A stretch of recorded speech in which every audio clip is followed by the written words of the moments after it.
Hi, everybody. I know I have been very bad about reading from our new chapter book. I apologize. I am not going to get a citizenship award this trimester because I have not been doing my homework.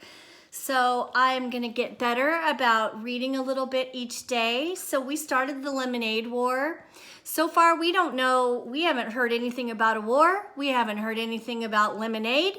All we know is that we've got a brother and sister who seem to be having some problems. So Evan, as you might remember, he is older than Jessie. Jessie is his little sister, and he's upset with her. And he's trying his best not to say anything mean. And she's wondering why he's upset. It seems like he's mad at her and she's not sure why. So this is chapter 2, breakup. Breakup is a noun, a dissolution of a unit, an organization, or a group of organizations. The Justice Department sometimes forces the breakup of a large corporation into several smaller companies. Kind of like when we do number bonds and we break up those numbers into smaller pieces. So interesting. Jessie didn't get it. She just didn't get it. What was Evan's problem? He'd been acting like a weirdo for 2 days now, and it was 2 days ago that the letter had arrived. But why would he be so upset about the letter?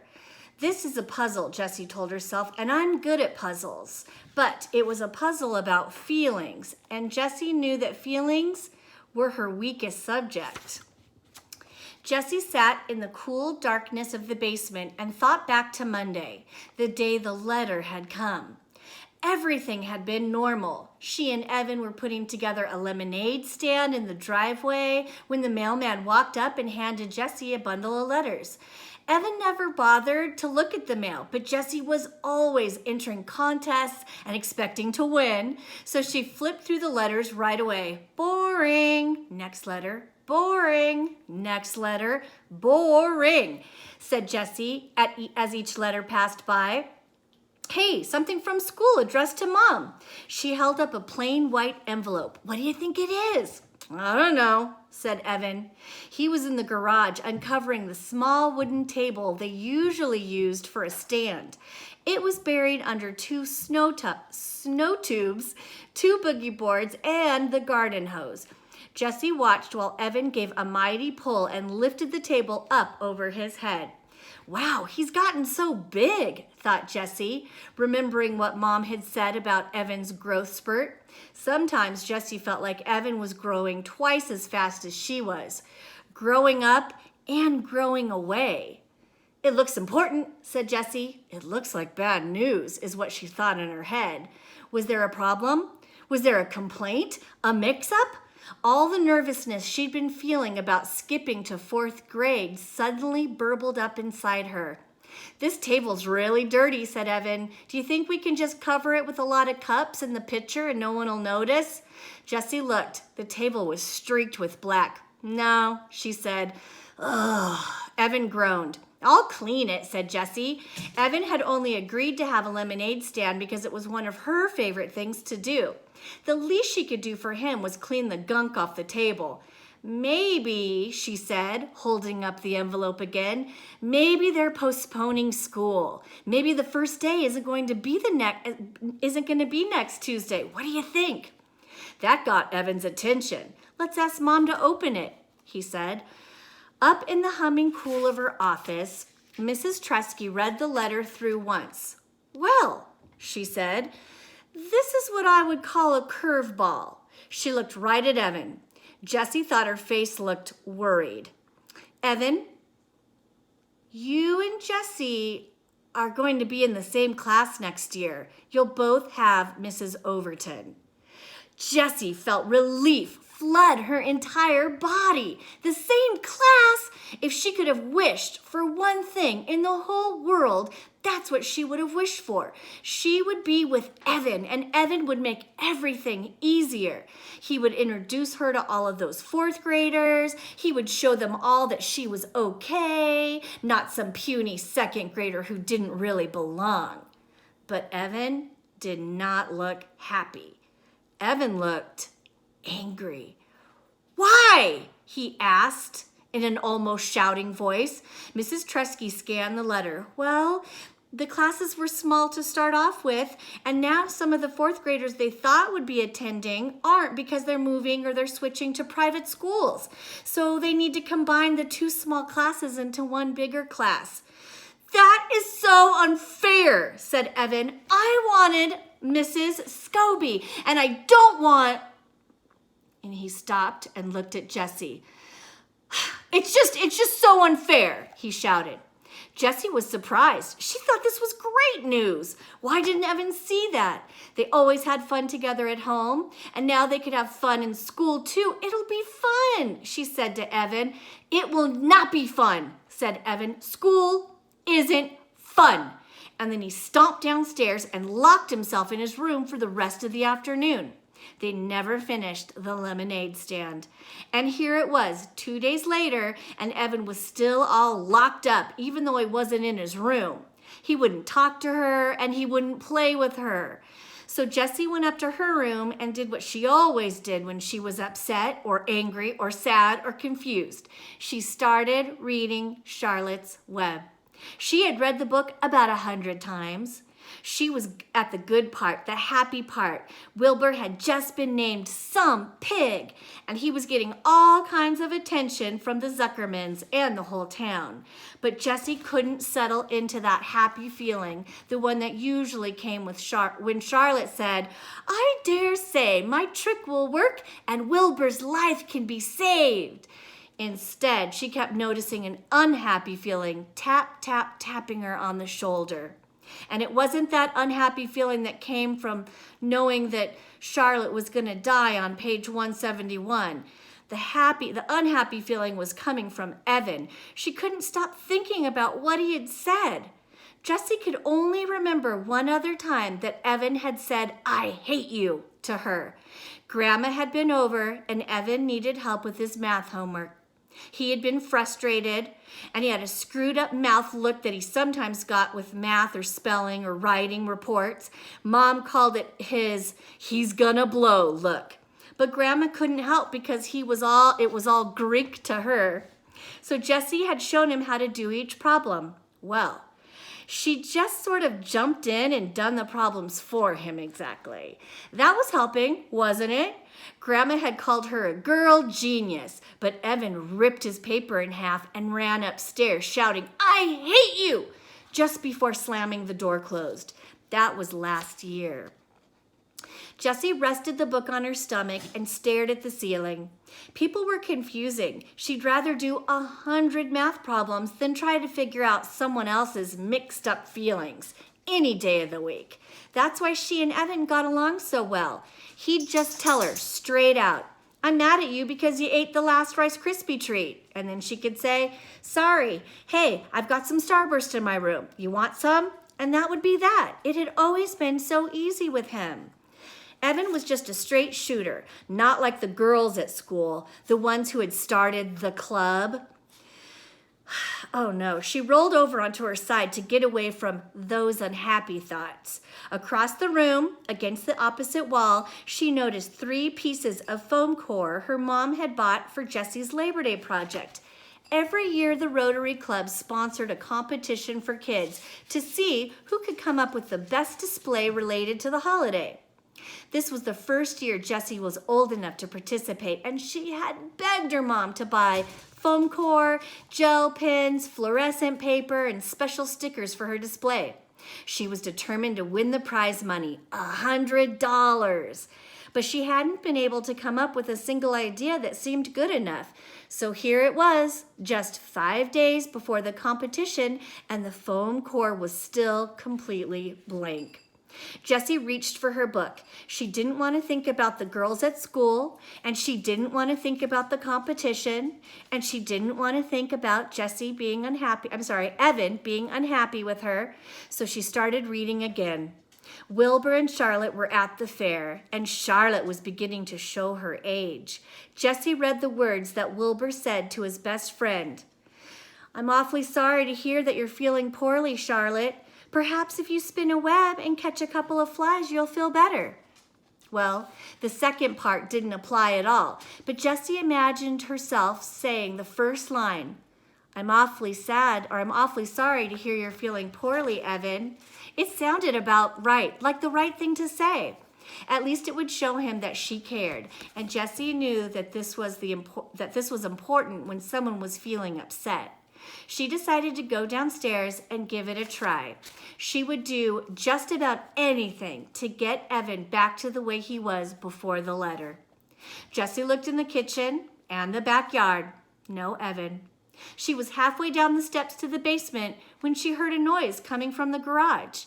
She opened the door and felt the full heat of the hot day on her skin. It was like some giant had blown his hot, stinky breath at her. In the garage, she found Evan and Scott Spencer. That's weird, she thought. Evan doesn't even like Scott Spencer. They'd been on-again, off-again friends from kindergarten, but ever since Scott had purposely put Evan's blue helmet under the wheel of the Tresky's minivan so that Mrs. Tresky ran over it when she backed out, the friendship had definitely been off. Jessie looked from Evan to Scott and back again, and now she had no idea what to say. I'm awfully sorry to hear that you're feeling poorly, Evan. Didn't seem to make much sense when Evan was obviously having fun with his friend. She tried to think of something else to say, and all she could come up with was, hey guys, what are you doing? The boys were bent over a piece of cardboard. Evan was writing letters with a skinny red felt tip pen. The purple cooler was in the middle of the garage, and 2 plastic chairs were stacked on top of it. On the top chair was a brown paper bag. Nothing, said Evan, not looking up. Jessie walked over to the boys and peered over Evan's shoulder.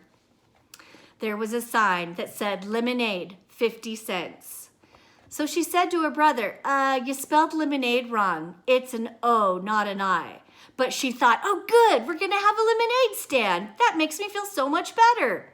The boys didn't say anything. Jessie saw Evan's mouth tighten up.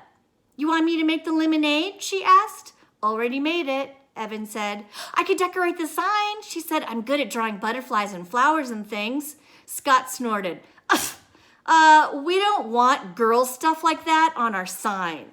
Do you want to use my lockbox to keep the money in? It's got a tray with separate compartments for all the different coins. No, said Evan, still working on the sign. Well, she said, looking around, I could clean the table for you. The small wooden table, still covered in black streaks, was pushed up against the bikes. Nah, we're not going to use it, said Evan. But we always use the table for our stand, said Jessie. Evan pushed his face in her direction. We don't want it.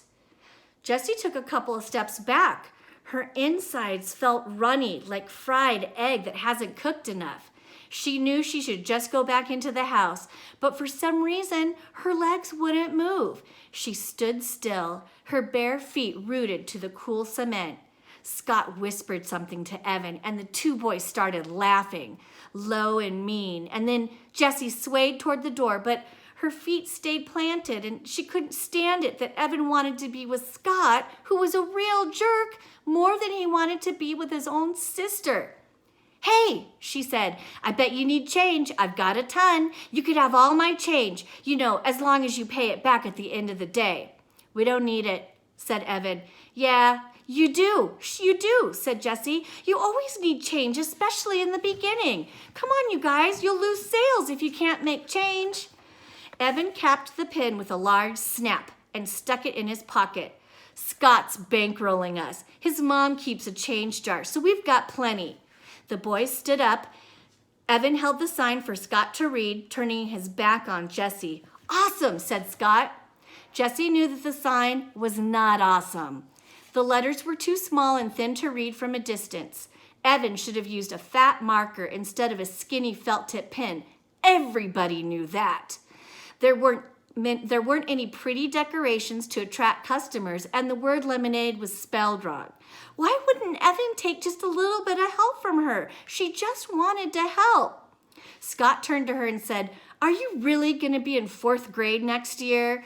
Jessie's back stiffened. "Yep," she said. "Wow, that is so freaky." "It is not," she said, sticking her chin out. "It is too," said Scott. "I mean, you're a 2nd grader, and now you're going to be a 4th grader? That's just messed up."